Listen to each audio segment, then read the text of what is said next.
স্বচ্ছতার সঙ্গে মেধা অনুযায়ী 100 পয়েন্ট রোস্টার মেনে একাডেমিক এবং কৃতি যারা আছেন তাদেরকে আমরা নিয়োগের ব্যবস্থা করছি। পশ্চিমবঙ্গে স্টাফ নার্সের রিক্রুটমেন্টের জন্য অর্থাৎ WBHRBর জন্য মুখ্যমন্ত্রী আরো বেশ কিছু ঘোষণা করলেন, সেগুলো সম্পর্কে আমরা জানবো। তার সাথে সাথে তোমাদের সেন্ট্রালে বেশ কিছু নতুন রুলস এসছে, অর্থাৎ সেন্ট্রালের যেসব এক্সামগুলো তোমরা বিভিন্ন নর্থসেট বলো বা অন্যান্য IPGME এর বলো, SPGMEI বলো, এইসবগুলোতে এইসব যে সেন্ট্রালের হসপিটালগুলো রয়েছে সেইখানে যখন তুমি পরীক্ষা দিতে যাবে তার জন্য একটা নতুন নোটিশ বের করেছে।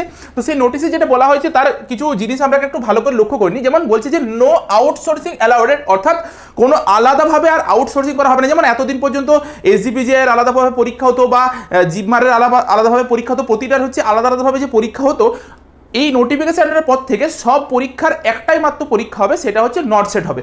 অর্থাৎ এইমসের বা ইএসআইসিগুলো বিভিন্ন যে ছিল আর কি, সেই ইএসআইসি বলো আর বলো সব কিছু পরীক্ষা এখন একটার পরীক্ষার মাধ্যমেই কন্ডাক্ট করা হবে, সেটা হচ্ছে NORCET. Engagement of nursing officer in central government hospital through outsourcing mode strictly prohibited, এটা আর করা যাবে না, আউটসোর্সিং করা যাবে না। একটা কি স্কোপ বাড়লো আমাদের, যে সব যত ধরনের সেন্ট্রাল গভর্নমেন্টের হসপিটালগুলো রয়েছে বা ইনস্টিটিউশনগুলো রয়েছে তাতে আমরা সবাই অ্যাপ্লাইয়ের জন্য এলিজিবল হয়ে গেলাম, এটা একটা ভীষণ বড় নিউজ। আচ্ছা, দ্বিতীয় জিনিস কি, নর্থসেটের মাধ্যমে সবকিছুগুলো নিয়োগ প্রক্রিয়া হবে, যত কিছু রিক্রুটমেন্ট হবে, all recruitment of nursing officer must be conducted exclusively through NORCET. আর basically appointment must be made on a regular basis. এটাও কিন্তু একটা ভীষণ বড় পয়েন্ট যে প্রতি বছর কিন্তু আমরা রিক্রুটমেন্ট দেখতে চলেছি, কোনোবারে পজ হবে না। হতে পারে যেটা দেখা যায় যে বছরে দুবার ধরে হচ্ছে আর কি, সেই জিনিসটাই কিন্তু ঘটতে চলেছে, রেগুলার বেসিসে রিক্রুটমেন্ট হবে সেন্ট্রালের জন্য। আমাদের সেন্ট্রাল গভর্নমেন্ট থেকে ছেড়ে পরে একটু স্টেট গভর্নমেন্টে আসি, যেগুলো সম্পর্কে কি কি বলা হয়েছে। আমাদের পশ্চিমবঙ্গের যে স্বাস্থ্যর রূপরেখাটার একটা বদল আসতে চলেছে, যেখানে মুখ্যমন্ত্রী কি বলেছে একটু আমরা ভালোভাবে দেখি, যে ডাক্তার, টেকনিক্যাল অ্যাসিস্ট্যান্ট, স্বাস্থ্যকর্মী, সিনিয়র ও জুনিয়র নার্স সবাইকে নিয়োগ করা হতে চলেছে। স্বাস্থ্য ক্ষেত্রে আরো ডাক্তার, আরো স্বাস্থ্যকর্মী, আরো নার্স সিনিয়র এবং জুনিয়র, আরো আমাদের যারা টেকনিক্যাল অ্যাসিস্ট্যান্ট রয়েছে, এই নিয়োগও। আর এই নিয়োগের জন্য কি পদ্ধতি নেওয়া হচ্ছে, সবচেয়ে প্রথমে আমরা যেটা দেখব যে এতদিন পর্যন্ত যে করাপশনটা হয়েছিল সেই করাপশনটা প্রোটেস্ট করার জন্য কি কি ব্যবস্থা নিতে পারে।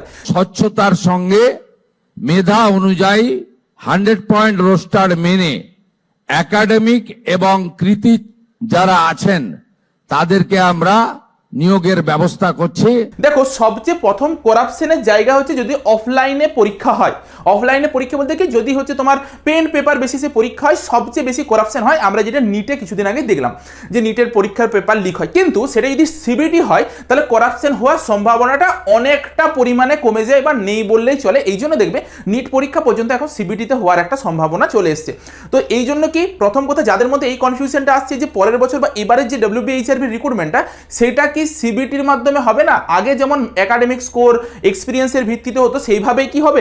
দেখো, এটা ক্লিয়ারলি বলে রাখি, যেহেতু একটা বছর সিবিটি শুরু হয়েছে, সম্ভাবনা নেই বললেই চলে যে এবছর একাডেমিক স্কোর এক্সপিরিয়েন্সের ভিত্তিতে হচ্ছে তোমার রিক্রুটমেন্ট হবে। তবে একটা জিনিস কি, যেটা দেখবে অনেক আমরা ইন্টারভিউ মুখ্যমন্ত্রী দেখেছি যে এক্সপিরিয়েন্সকে একটা কিন্তু গুরুত্ব দেওয়া হয়েছে আর ইন্টারভিউয়ে কিন্তু মার্কসটা কমই দেওয়া হয়েছে।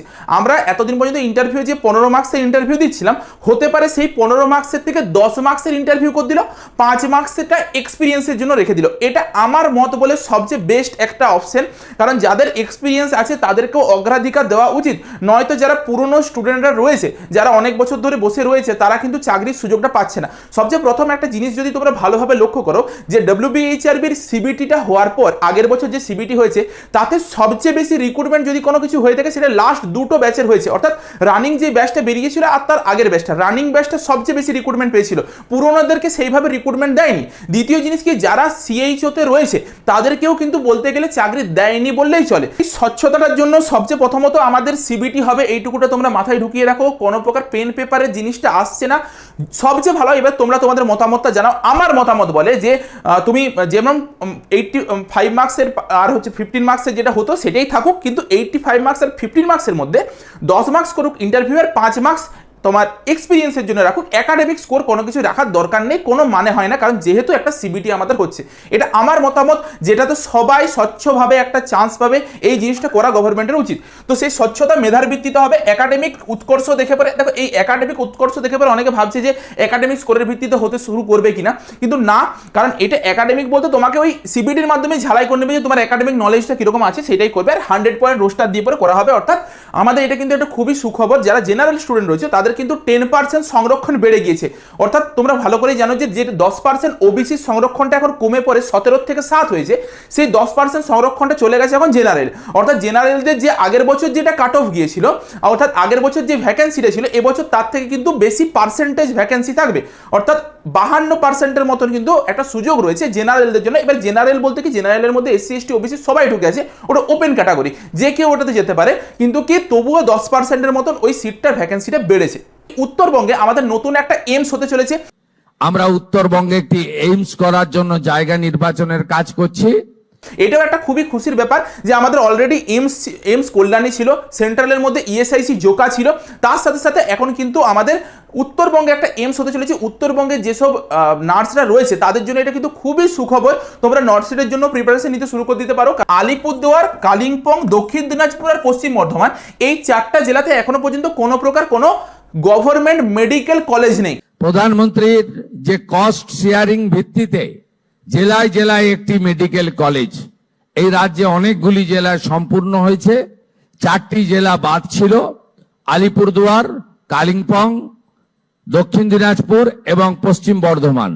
ওখানেও আমরা জমি চিহ্নিত করে প্রস্তাব ভারত সরকারকে পাঠাচ্ছি, যাতে পশ্চিমবঙ্গের কোনো একটি জেলাও মেডিকেল কলেজের সুযোগ থেকে বঞ্চিত না থাকে। কতগুলো ভালো জিনিস হবে।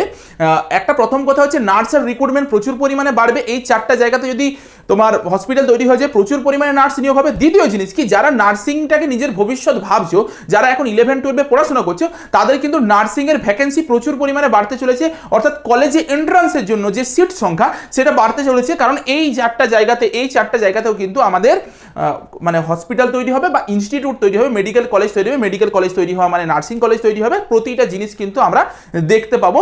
এমবিবিএস এর সিট সংখ্যা বাড়বে, নার্সিং এর সিট সংখ্যা বাড়বে, তোমার প্যারামেডিক্যাল স্টাফের সিট সংখ্যা বাড়বে, প্রতিটা জিনিস বাড়বে, ঠিক আছে। অনেকেই জানো যে বর্তমানে এসএসকেএম এ কিছুদিন আগেই কিন্তু 100 খানা বেড সিট আরো বাড়ানো হয়েছে। 100 খানা বেড সিট বাড়ানো হওয়ার কিন্তু ভীষণ বড় একটা লিঙ্ক আছে, যেহেতু 100টা এক্সট্রা বেড দেওয়া হলো, এর অর্থ হচ্ছে আমাদের ওই 100টা বেডের পিছনে কিন্তু নার্স সংখ্যাটা নিয়োগটাও বাড়াবে, অর্থাৎ আগের বছর যে পরিমাণে নার্স নিয়োগ হয়েছিল এবছর নিয়োগ সংখ্যা বাড়বে। দ্বিতীয় আর একটা খুবই ইম্পর্টেন্ট জিনিস তোমাদেরকে বলে রাখি, যেমন কলকাতা মেডিকেল কলেজ বলো, আরজি কর বলো, প্রতিটা জায়গাতে দেখবে অঙ্কোলজি ডিপার্টমেন্ট বা ক্যান্সারের হসপিটাল যে তৈরি হওয়ার একটা প্রক্রিয়া চলছিল, অনেক ক্ষেত্রে হয়ে গেছে, অনেক ক্ষেত্রে হয়নি, তেমনি এসএসকেএমও কিন্তু একটা ভীষণ বড় বিল্ডিং তৈরি হচ্ছে, অঙ্কোলজি অর্থাৎ ক্যান্সার হসপিটাল তৈরি হচ্ছে। যখনই একটা ক্যান্সার হসপিটাল তৈরি হবে এর অর্থ হচ্ছে হিউজ পরিমাণে নার্স আরও নিয়োগ হবে। এই সব কিছু মিলিয়ে আমরা কিন্তু একটা জিনিস আশা করতে পারি যে খুব দ্রুত আমাদের নিয়োগ প্রক্রিয়া হবে। যদিও মুখ্যমন্ত্রী বলেছে 3 মাসের মধ্যে একটা স্টেপ নেবে, তোমাদেরকে আগেই বলেছিলাম, তবুও এগুলো আমাদের জন্য সবকিছু কিন্তু একটা ভালো ইঙ্গিত দিচ্ছে যে এত জিনিস কিন্তু আমাদের জন্য আমাদের হিতে কাজ করছে, আমাদের ভালোর দিকে কাজ করছে। তো সেটা কিন্তু একটা তোমাদের সকলের জন্য সুখবর, তোমরা খুব দ্রুত প্রিপারেশন নেওয়া শুরু করে দাও। ভালো, আজকের মতো তাহলে ভিডিওটা এই পর্যন্তই, দেখা হচ্ছে একটা নতুন ভিডিওতে।